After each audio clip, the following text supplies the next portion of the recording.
theists, whether you're anarchy, whether you're rebellious, whether you believe or don't believe, I asked Google a simple question, because everybody follows and believes Google, right? Is there a God? This is what I got.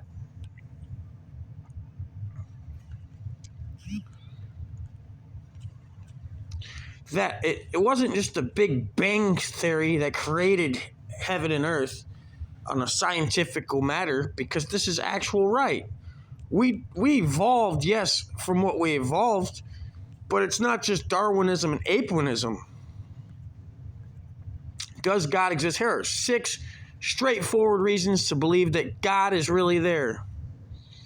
The complexity of our planet points to a deliberate designer who not only created our universe, but sustains it today. The Earth, the sizes, the miles, the smaller the complexity, hydrogen, unlike other planets, this, that, like we could breathe, we have soil, water, colorless, odorless, without a taste, but yet no living thing can survive without it. Plants, animals, mostly everything's consisted of water. The human brain simultaneously processing an amazing amount of information. Your brain takes in everything it sees: temperature, ground around you, the pressure, the sounds. All brains are different. Not everyone's the same. The eyes. The universe had to start. What caused it? Scientists say Big Bang Theory, but guess what? Somebody created it in an eye and an image, because they sustain it today. The universe operates by uniform laws of nature. Why does it? How does it? It's not scientifically molecular, biological chemistry hinged on the consistent laws of nature. The Big Bang Theory wouldn't have been able to evolutionize all this. A divine programmer, DNA information that programs a cell's behavior. Yes, we are able to manipulate the genetic structure, but the codes for your body being like DNA and the strands being like a code, like the Matrix you all claim we live in. God pursues us. He is constantly initiating and seeking for us to come to him. Now, this could just be a cult thing, this or that, but you question it how you want. But here's another thing. God has revealed himself to us in detail. What do you mean by that?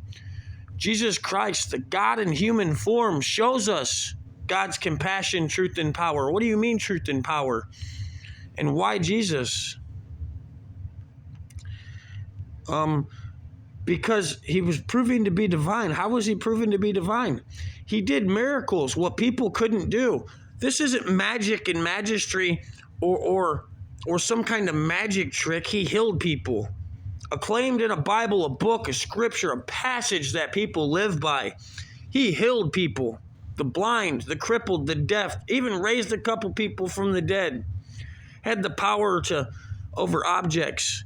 Created food out of thin air. Enough to feed crowds of several thousand people. Hungry, starving, dying people.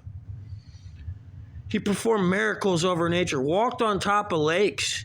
Commanding the raging storms to stop. Parting the Red Sea. Things that cannot be done by normal human beings or science. We didn't have illusions and magicry and tricks back then. I couldn't set up something to part the whole Red Sea.